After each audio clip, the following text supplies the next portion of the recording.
तो आज का जो हमारा लेक्चर है वो 10th का मैथ्स का एक इम्पोर्टेंट लेक्चर है, application of trigonometry. Application of trigonometry. देखो, ट्रिग्नोमेट्री के एप्लीकेशन तो बहुत सारे हैं और अच्छे अच्छे भी है। जैसे मैंने ट्रिग्नोमेट्री के लेक्चर में ही समझाया था कि जो साइन है उसका अगर हम ग्राफ बनाए तो ग्राफ एक वेव की तरह आता है। कोस का ग्राफ बनाए तो वो भी एक वेव की तरह आता है। तो जहां भी वेव एसोसिएट कर रही है, जहां कहीं भी वेव आ रहा है, हम जानते ही है हमारे आसपास बहुत सारी चीजें हैं जो वेव से बनी हुई है, तो वहां हर जगह पे ट्रिग्नोमेट्री तो आएगी। बट हम इतने एडवांस लेवल पे नहीं जाएंगे, एकदम बेसिक वाले ट्रायंगल वाले जो क्वेश्चंस होते हैं कि मैं यहाँ पे खड़ा हूँ, एक बिल्डिंग है, बिल्डिंग के हाइट पे मैं देख रहा हूँ, तो वो जो एंगल बन रहा है वो एंगल 30 का बन रहा है, तो बिल्डिंग की हाइट बताओ कितनी होगी। ऐसे छोटे मोटे क्वेश्चन जो होंगे वही आज हम डिस्कस करने वाले हैं एप्लीकेशन ऑफ ट्रिग्नोमेट्री में। अब एप्लीकेशन ऑफ ट्रिग्नोमेट्री में अंदर जाने से पहले इसकी लैंग्वेज समझनी जरूरी है कि जो क्वेश्चंस आएंगे हमारे पास उसके अंदर जो वर्ड्स यूज करे होंगे वो वर्ड्स कैसे होंगे। उसमें सबसे पहले है लाइन ऑफ साइट। क्या है? Line of site. ठीक है, लाइन ऑफ साइट क्या होती है? देखने की लाइन। देखने की लाइन मतलब कि मानो कि एक ऑब्जेक्ट ऊपर पड़ा है, ऊपर एक बिल्डिंग है, बिल्डिंग की टॉप पे मैं देख रहा हूं, बिल्डिंग की क्या टॉप पे मैं देख रहा हूं, तो मेरी आंख और वो टॉप, यहां से एक लाइन ड्रॉ करूं मैं, वो जो लाइन ड्रॉ करी है उसको ही मैं बोलूंगा लाइन ऑफ साइट। या फिर मानो कि मैं नीचे देख रहा हूं, ठीक है, मैं खुद बिल्डिंग के ऊपर हूं और बिल्डिंग से मैं नीचे की तरफ देख रहा हूं, तो जो लाइन बन रही है नीचे जिसकी तरफ मैं देख रहा हूं, वो जो लाइन है उस लाइन को भी क्या बोलेंगे? Line of site. ठीक है, अब लाइन ऑफ साइट समझ आ गया, देखने वाली लाइन, कि जिस लाइन से हम देख रहे हैं, कि जिस लाइन के थ्रू हम देख रहे हैं, इमेजिनरी लाइन, यहाँ पे कोई लाइन है नहीं पर ऐसे इमेजिनरी लाइन के थ्रू हम देख रहे हैं, उसको बोलते हैं लाइन ऑफ साइट। फिर दूसरे दो जो चीजें हैं इंपॉर्टेंट, एंगल ऑफ एलिवेशन और angle of depression. Angle of elevation, अब नाम में ही है, देखो एलिवेशन, एलिवेटर क्या काम करता है भाई? ऊपर ले जाने का काम करता है। एलिवेशन का काम क्या हो? ऊपर जाना। ठीक है, तो मानो कि ये ग्राउंड है, पर ग्राउंड लेवल से मैं अगर ऊपर की तरफ देखूं, ठीक है, मैं अगर ऐसे सीधा खड़ा हूं तो ये मेरा ग्राउंड लेवल हुआ ना। ठीक है, ये मेरा जहां आंख में से सीधी रहे ये मेरा ग्राउंड लेवल हुआ। अगर ग्राउंड लेवल से मैं ऊपर की तरफ देखूं तो वो क्या कहलाएगा? Angle of elevation. ये जो एंगल बन रहा है, ये जो एंगल बन रहा है, ये क्या बन जाएगा? एंगल ऑफ एलिवेशन, क्योंकि ये ग्राउंड लेवल है, ये हॉरिजॉन्टल लाइन एक है, इस हॉरिजॉन्टल लाइन के ऊपर की तरफ मेरी लाइन ऑफ साइट है। क्या है? मेरी देखने वाली साइट लाइन जो है वो ऊपर की तरफ है, तो ये जो एंगल बनेगा वो कौन सा होगा? एंगल ऑफ एलिवेशन, ऊपर की तरफ वाला एंगल। अब नीचे की तरफ वाला एंगल डिप्रेशन। देखो, एंगल को भी डिप्रेशन हो गया, एंगल ऑफ डिप्रेशन। ठीक है, इसमें उल्टा है, जैसे ये मेरी ग्राउंड लाइन थी, ग्राउंड लाइन की से मैं ऊपर की तरफ देख रहा था, तो क्या उसको बोलते हैं? Angle of elevation. अब ये ग्राउंड लाइन है जिसको हम हॉरिजॉन्टल लाइन भी बोल सकते हैं, कि हम स्ट्रेट देख रहे हैं, सीधा देख रहे हैं, तो जो लाइन बन रही है वो क्या है? ग्राउंड लाइन या फिर हॉरिजॉन्टल लाइन। उससे मैं नीचे की तरफ देखूं, यानी मेरी लाइन ऑफ साइट है, मेरी देखने वाली लाइन जो है वो नीचे की तरफ है, तो मैं उसको बोलूंगा एंगल ऑफ डिप्रेशन। बस ये तीन चीजें याद रहनी चाहिए, क्योंकि क्वेश्चन में ऐसे आपको नहीं बोलेगा कि आपकी ग्राउंड लाइन है या फिर आप सीधा देखते हो उससे नीचे की तरफ देख रहे हो, ऐसा नहीं बोलेगा। वो बोलेंगे कि एंगल ऑफ एलिवेशन जो है ये है, एंगल ऑफ डिप्रेशन 30 डिग्री, ऐसा बोलेंगे। ठीक है, तो ये तीन चीजें समझ में आ जानी चाहिए अगर हमको एप्लीकेशन अच्छे से पढ़ने हैं तो। ठीक है, अब ले लेते हैं भाई, एप्लीकेशन ही ले लेते हैं, क्वेश्चन ही ले लेते हैं अभी। और क्वेश्चन थोड़ा अटपटा है क्योंकि मैंने खुद बनाया हुआ ये क्वेश्चन है। मानो के आप एक इंडियन आर्मी ऑफिसर हो, ठीक है, ऐसा होता नहीं है, आप बन सकते हो, बट जैसा क्वेश्चन में दिया गया है ऐसा नहीं होता है कि आप इंडियन आर्मी ऑफिसर हो, बॉर्डर पे खड़े हो, आपने प्लेन ऑब्जर्व किया, और प्लेन ऑब्जर्व किया फिर आपने उसकी स्पीड निकाली और स्पीड निकाल के कॉल किया कि यार इतने घंटे में दिल्ली पहुंच रहा है, आप सतर्क हो जाओ। ऐसा नहीं होता है, बट मशीनरीज होती है जो सेम वर्क करती है इसी कॉन्सेप्ट पे। ठीक है, आपको ऐसे खड़े होकर ऐसे नापना नहीं होता कि कितना एंगल बन रहा है, ऐसे जा रहा है प्लेन, ऐसा नहीं करना होता है। वो मशीनरीज होती है, मशीनरीज डायरेक्ट प्रिडिक्ट कर लेती है कि ये प्लेन की स्पीड इतनी है। और वो प्लेन की स्पीड कैसे प्रिडिक्ट करती है, सेम क्वेश्चन में जो हम देख रहे हैं वही कैलकुलेशन करके वो प्रिडिक्ट कर लेती है, पर वो तो मशीन है, थोड़ा फटाफट से प्रेडिक्ट कर लेती, थोड़ा फटाफट कैलकुलेट कर लेती, हमको थोड़ा टाइम लगेगा। क्वेश्चन क्या है भाई, क्वेश्चन देख लो। Imagine you are Indian army officer, you are at a border 200 kilometre from away from the Delhi. तुम दिल्ली से 200 किलोमीटर दूर एक बॉर्डर पे खड़े हो और वहां से तुम देख रहे हो कि एनिमी का एक प्लेन आ रहा है उड़ते हुए और दिल्ली की तरफ जा रहा है। तो तुमने क्या किया, एंगल मेजर किया। क्या किया, एंगल ऑफ एलिवेशन मेजर किया, एंगल ऑफ एलिवेशन मेजर किया। तो मानो कि तुम यहां पे खड़े हो, ठीक है, मानो कि तुम कहां पे खड़े हो, यहां पे खड़े हो। हाँ, अब तुमने मेजर किया एक एंगल, ये क्या है, line of site, line of site, ये तुम्हारी देखने वाली लाइन। यहां पे तुम खड़े हो इंडियन आर्मी के ऑफिसर, यहां पे प्लेन जा रहा है भाई, प्लेन ड्रॉ कर दो, ठीक है, जैसा हुआ वैसा। ये प्लेन जा रहा था, यहां पे तुम खड़े हो, तुमने देखा प्लेन को। अब तुम्हारी ग्राउंड लाइन कौन सी है, ये तुम्हारी है ग्राउंड लाइन, और ये तुम्हारा एंगल ऑफ एलिवेशन है।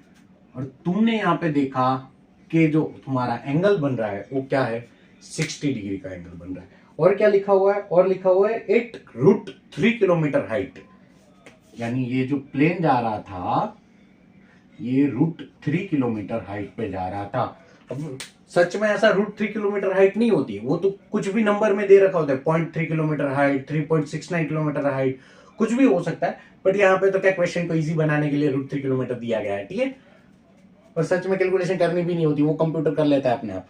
बट कंप्यूटर कैसे करता है वो तो सीखना जरूरी है ना। कभी कंप्यूटर ने अपने ऊपर ऐसे हमला कर दिया तो एआई बने वगैरह रोबोट्स ने अपने ऊपर हमला कर दिया, तो अपने को पता होना चाहिए ना कि एआई कैसे प्लेन जा रहे हैं, तो उनकी स्पीड की इतनी कुछ मेजर करना हो तो आना चाहिए सब।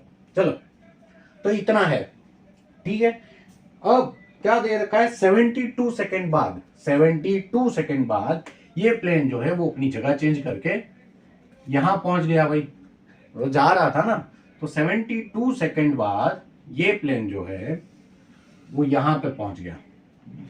मतलब पहले तुम्हारा जो एंगल था वो था 60 डिग्री का, अब वही एंगल चेंज होके बन जा रहा है 30 डिग्री का।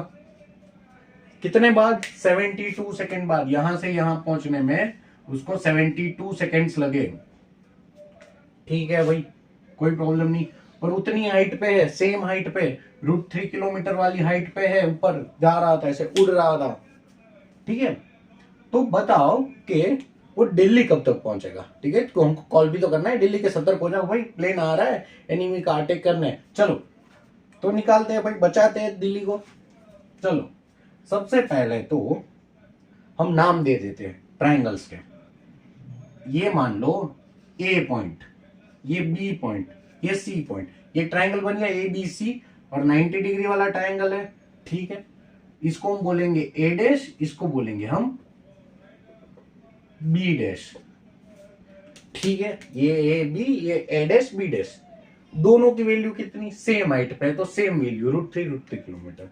अब हम पहले, अब हमको स्पीड मेजर करने के लिए हमको पता है ये जो इतना ट्रैवल है, इतना जो डिस्टेंस है उसने 72 सेकंड में ट्रैवल किया, इतना डिस्टेंस, यानी इतना डिस्टेंस उसने अगर 72 सेकंड में ट्रैवल किया तो हमको अगर इतना डिस्टेंस की वैल्यू मिल जाए तो हम उसकी स्पीड मेजर कर सकते हैं, हाँ कर सकते हैं। चलो, तो हम इतना डिस्टेंस फाइंड करने की ट्राई करते हैं। कैसे करेंगे कि पहले ये डिस्टेंस फाइंड करेंगे सी बी, और फिर ये सी बी डैश फाइंड करेंगे, फिर सी बी डैश में से सी बी माइनस कर देंगे तो बी बी डैश हमको मिल जाएगा। चलो, तो यहां पे मैं ले लूंगा 1060। 1060 में क्या होगा भाई, 1060 यानी, अब ये वाला ट्रायंगल भूल जाओ, ये जो दूसरा वाला मैंने बाद में ट्रायंगल बनाया ना, ये मान लो कि है ही नहीं 30 डिग्री वाला, अभी हम इतने पे ही बात कर रहे हैं, ठीक है, वो भूल गए। अब जो इतना ट्रायंगल है उसमें 1060 लगाया मैंने, 1060 क्या आएगा इसमें, 1060 is equal to opposite upon adjacent, opposite upon adjacent, वही था। अपोजिट क्या है, अपोजिट में है ए बी, एडजेसेंट में है C B, A B by C B, ठीक है। ए बी की वैल्यू दे रखी है, और 1060 कितना होता है, 1060 की वैल्यू होती है √3, ठीक है भाई। हमने सीखे हैं ना सारे जो इंपोर्टेंस नंबर थे 0, 30, 45, 60, और 90 उनके नंबर के हमने सीखे थे, 1060 होता है √3। ठीक है, ए बी की वैल्यू भी क्या है, ए बी की वैल्यू भी है √3 डिवाइड बाई सी बी। हमें क्या चाहिए, हमें चाहिए सीबी, सीबी को सब्जेक्ट बनाओ, CB is equal to √3 cut हो गया 1 किलोमीटर, सीबी की वैल्यू कितनी आई 1 किलोमीटर। ठीक है, सेम अब लेंगे दूसरे ट्राइंगल के लिए। अब मानो कि ये ट्राइंगल वापस आ गया 30 डिग्री वाला जो था वो। ठीक है, अब ये 30 डिग्री वाला जो सी ए डेस बी डेस वाला जो ट्राइंगल है, अब इसको थोड़ा भूल जाते हैं। ये जो दूसरा ट्राइंगल है इसके लिए हम वापस से 10 लेंगे और इसमें आएगा 10 30। ये कौन सा है angle 10 30। 10 30 is equal to opposite upon adjacent. Opposite क्या है भाई A dash B dash upon adjacent क्या है सी बी डेस। ठीक है, 10 30 की वैल्यू क्या होती है 1 अपॉन √3। 1 अपॉन √3 इनको याद रखना, मैंने ट्रिक भी सिखाई थी ना कैसे हाथ रखो, साइन की वैल्यू होती है जो नीचे वाली और कोस की होती है ऊपर वाली, और दोनों को डिवाइड कर देंगे तो 10 की वैल्यू आ जाएगी। सिंपल है। ए डेस बी डेस की वैल्यू क्या है भाई √3 है, सी बी डेस तुमको चाहिए ही। चलो भाई सी बी डेस को यहाँ पे मैं रख दूं, सी बी डेस √3 यहाँ पे चला जाएगा, दोनों मल्टीप्लाई हो जाएंगे 3। सी बी डेस क्या बन गया भाई 3 किलोमीटर। क्या है भाई 3 किलोमीटर। अब हमको चाहिए ये, तो मैं सी बी डैश में से सी बी माइनस कर दूं तो सीधा मेरे को बी बी डैश मिल जाएगा। तो B B dash is equal to C B dash minus C B is equal to 3 minus 1 is equal to 2 kilometre. ये जो वैल्यू मिली हमको ये है भाई 2 किलोमीटर। 2 किलोमीटर कितने सेकंड में 72 सेकंड में। कितने सेकंड में भाई 72 सेकंड में। तो उसकी स्पीड मिल जाएगी, हाँ भाई आराम से मिल जाएगी। देखो तो उसकी स्पीड क्या हो जाएगी भाई वेलोसिटी जो हमको फाइंड करनी है स्पीड, उसकी जो स्पीड होगी क्या होगी 2 kilometre divide by 72 second 72 second. ठीक है, डिवाइड करो कितना आएगा 1 kilometre divide by 36 second 36 second. ठीक है, 1 किलोमीटर डिवाइड बाय 36 सेकेंड। अब ये उसकी क्या है स्पीड है, नेचुरल स्पीड है। अब हमने क्या पढ़ा था यहां से दिल्ली कितना दूर है 200 किलोमीटर। कितना दूर है 200 किलोमीटर दूर है, ये बराबर है ना। हाँ ठीक है 200 किलोमीटर दूर है, तो मैं क्या करूंगा सीधा 200 से मल्टीप्लाई कर दूंगा तो मेरे को टाइम मिल जाएगा। हाँ ठीक है 200 से सीधा यहाँ पे क्या है कि 30 सेकेंड में वो 1 किलोमीटर जा रहा है, तो कितना टाइम लगेगा 200 किलोमीटर के लिए। तो 200 सीधा मैं मल्टीप्लाई कर दूंगा 36 सेकंड के साथ। 200 को क्या कर दूंगा 36 सेकंड के साथ मल्टीप्लाई कर दूंगा।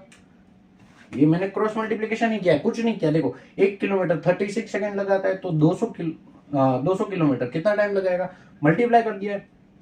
ठीक है 200 मल्टीप्लाई बाय 36 सेकंड। अब क्या होगा 36 second is equal to 7200 seconds. ये आ रहा है आंसर किस में आ रहा है भाई सेकेंड्स में आ रहा है। अगर इसको मैं आवर्स में कन्वर्ट करूं तो ये दो जीरो करेंगे और यहाँ पे 2 आ जाएगा। 2 घंटे कितना आ जाएंगे क्या पता चला कि दिल्ली पहुंचने में, ये प्लेन यहां से दिल्ली पहुंचने में कितने घंटे लगते हैं 2 घंटे, क्योंकि मैंने यहाँ पे 3600 से डिवाइड कर दिया। ये जो मेरे को आया था ये 7200 सेकंड्स लगते हैं, 7200 सेकंड को मैंने 3600 से डिवाइड कर दिया तो मेरे को घंटे में टाइम मिल जाएगा। तो मेरे को कितना मिला 2 घंटे में दिल्ली पहुंच जाएगा। मैं फटाफट से कॉल कर दूंगा 2 घंटे में आ रहा है एक प्लेन, आपको अटैक करने, आप बच जाओ। तो इस तरह से मैं दिल्ली को बचा लूंगा, आप भी बचा लोगे। ठीक है, अगर ये समझा होगा तो। अब थोड़े से दूसरे से इजी थोड़े क्वेश्चन ले लेते हैं। ठीक है चलो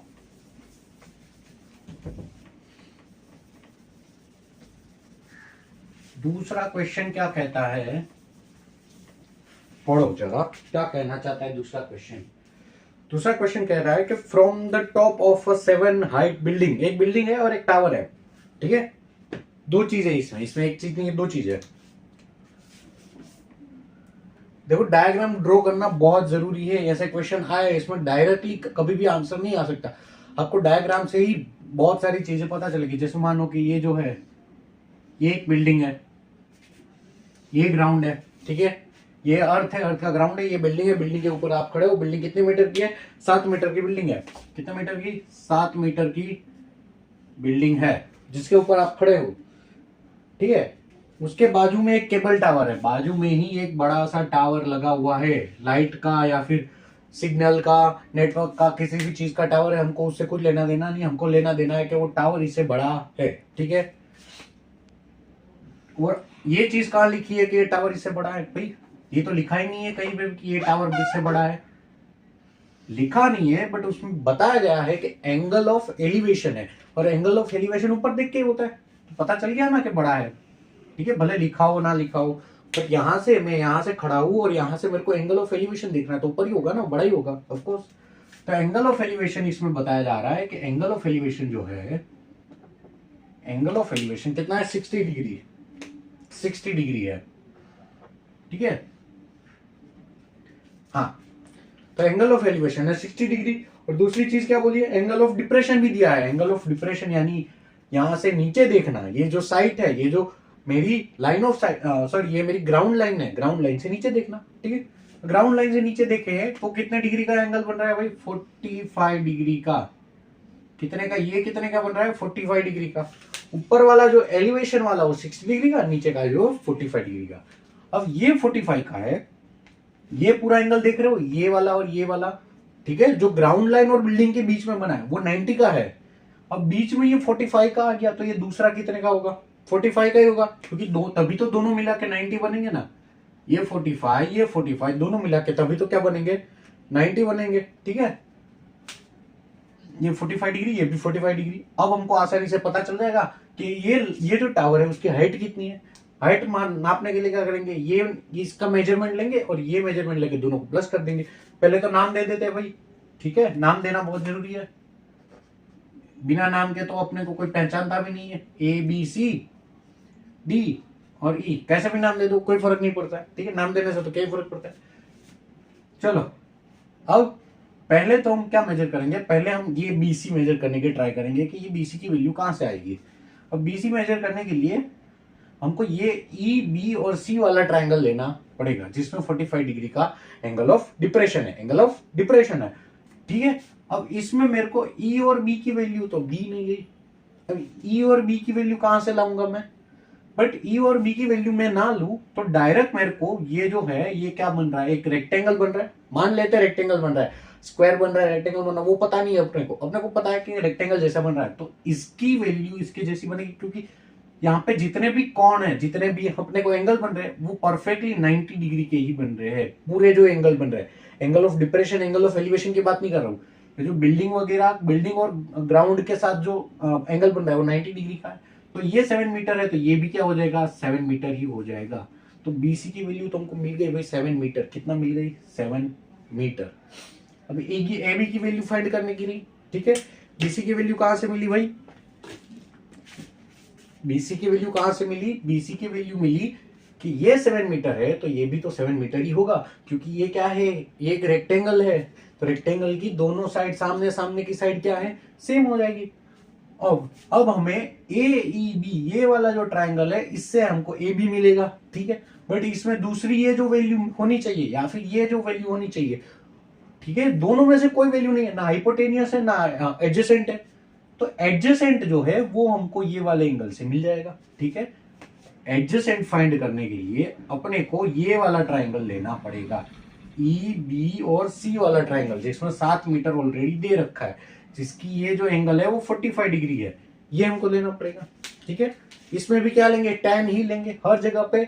मोस्ट प्रोबेबली ये वाले क्वेश्चन में हर जगह पे tan ही होगा, क्योंकि हाइपोटेनियस जो है वो चेंज हो रहा है, हाइपोटेनियस हर जगह पे चेंज हो रहा है। जहां पे हाइपोटेनियस चेंज हो रहा है वो हम क्यों लेंगे भाई? हमको तो ऐसी वैल्यू चाहिए ना जो कांस्टेंट रहती हो, जो सही रहती हो, ठीक है। तो यहाँ पे भी हम क्या लेंगे भाई? tan 45 इज इक्वल टू क्या आ जाएगा? अपोजिट अपॉन एडजेसेंट, ठीक है। tan 45 की वैल्यू क्या होती है? 1। अपोजिट की वैल्यू क्या है? 7 मीटर अपॉन बीई, हमको चाहिए बीई। बीई की वैल्यू क्या मिली भाई? बीई की वैल्यू मिली 7 मीटर। कितनी? 7 मीटर। ये तो भाई सेम ही है, ठीक है, सेम ही है, इतने इसके जैसा, मतलब ये स्क्वायर बन रहा है, परफेक्ट स्क्वायर बन रहा है। पहले पता नहीं था, अब हमको पता चल गया कि इसकी जो वैल्यू है वो 7 मीटर है।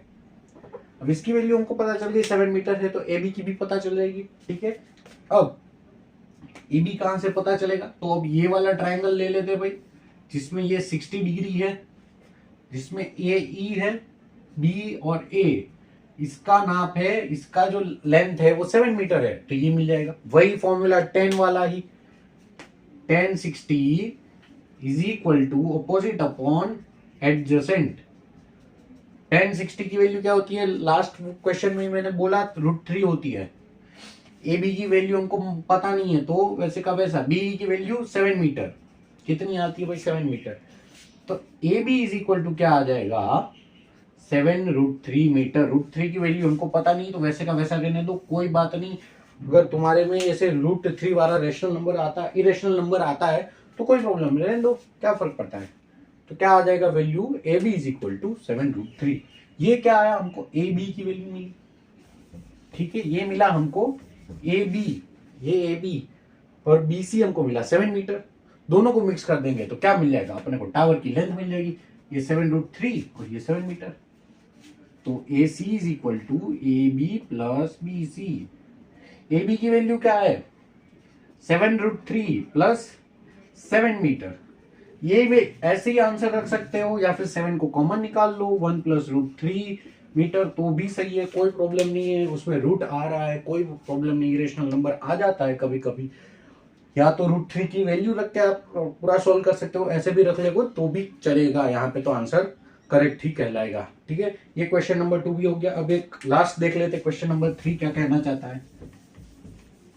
हाँ तो भाई लास्ट क्वेश्चन एक है कि a straight highway leads to the foot of the tower. एक हाईवे है जो एक टावर पे जाके खत्म होता है, टावर के फुट पे जाके खत्म होता है। टावर के पैर नहीं होते, पर टावर का जो एकदम का नीचे का पार्ट होता है उसको फुट बोल दिया गया है। ठीक है, ये हाईवे था, मान लो हाईवे के एंड में ऐसे एक टावर है जहां पे ये हाईवे खत्म होता है। ठीक है, अब टावर के टॉप में मैं खड़ा हूं, ऐसा बोला गया है। A man standing at top of tower, एक मैन खड़ा है, मैं नहीं खड़ा हूं। ठीक है, चलो यहाँ पे कोई खड़ा है जो देख रहा है, क्या देख रहा है, गाड़ी को आते हुए। एक कार जो है उसकी तरफ आ रही है, तो कार को आते हुए देख रहा है। यहाँ पे मान लो ये छोटी सी कार है जिसको आते हुए वो देख रहा है।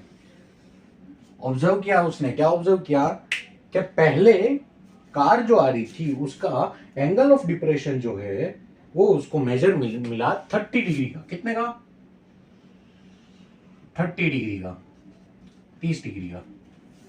अब कुछ सेकंड बीत गए, कितने सेकंड बीत गए भाई, कितने सेकंड चले गए, 6 सेकंड। 6 सेकंड के बाद फिर से वो मेजर करता है, फिर से वो मेजर करता है कि कार जो है वो यहां पे पहुंची, कार जो है वो यहां पे पहुंची है, और यहां पे पहुंचने के बाद जो एंगल ऑफ डिप्रेशन बन रहा है वो उसने मेजर किया, वो बना है 60 डिग्री का। कितना बना है भाई, 60 डिग्री का। तो बताओ वो यहां पे कितने टाइम पे पहुंचेगी। अब उसमें क्या बोला है, लास्ट में बोला है कि car reach the foot of the tower from this point यानी यहां से। ठीक है, 6 सेकंड तो बीत गए, यहां से यहां पहुंचने में 6 सेकंड तो चले गए।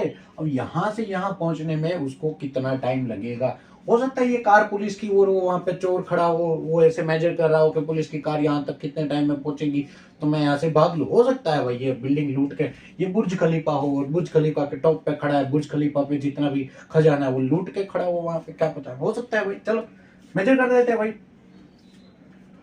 पहले तो नाम दे देते, डायग्राम बना लिया, नाम दे देने का ए बी सी और सी डैश। ठीक है, ए बी सी और सी डैश, कुछ भी नाम दे लो, यहाँ पे सी डैश नहीं देना, डी दे दो, कोई प्रॉब्लम नहीं है। नाम में क्या रखा है भाई। चलो अब हम इसके जो इंपॉर्टेंट एंगल है वो फाइंड कर लेते हैं। देखो अब क्या होगा, मैं सिर्फ ये वाला लू, ये एक ट्राइंगल लू, ए बी और सी डैश वाला ट्राइंगल। ठीक है, ये जो है ये डिस्टेंस 6 सेकेंड में ट्रैवल करता है। ठीक है, 6 सेकेंड में ट्रैवल करना है, वो याद रखना। ए बी सी डैश वाला अगर ट्राइंगल लू और ये एंगल जो है उसका 30 डिग्री का बनता है, तो ये वाला कितने का बनेगा, ये पूरा एंगल 90 का था, 90 में से ये 30 चला गया, 30 चला गया, कितना बचा 60 बचा, तो ये एंगल बच जाएगा 60 का। अब हम हर जगह देख सकते हैं ए बी तो क्या है, कॉमन है टावर की हाइट चेंज हो रही नहीं, तो इस पे इसके रिस्पेक्टिव ही हम काम करेंगे। तुम क्या ले लेंगे भाई, 10 ले लेंगे। 10 60 is equal to C dash B upon A B, ठीक है, अपोजिट अपॉन एडजेसेंट, ठीक है। 10 60 कितना होता है भाई, √3, कितना होता है, √3। यहाँ पे C dash B upon A B, हमको क्या चाहिए, हमको चाहिए सी डैश चाहिए, ये वैल्यू चाहिए। ये मैं कैसे लाऊंगा भाई, ये मैं लाऊंगा इसमें से ये माइनस कर दूंगा, तो मेरे को पहले सी डैश बी तो चाहिए होगा ना, तो सी डैश बी में लाऊंगा यहां से √3ab, ये मेरे को वैल्यू मिल गई सी डैश बी की। अब मैं दूसरा ट्रायंगल ले लेता हूं, ये छोटू वाला जो ट्रायंगल है उसकी बात कर लेते हैं भाई, ए बी सी। अब छोटा जो ट्रायंगल है उसमें जो एंगल ऑफ डिवीजन बन रहा है कितने का बन रहा था, 60 का, 60 का।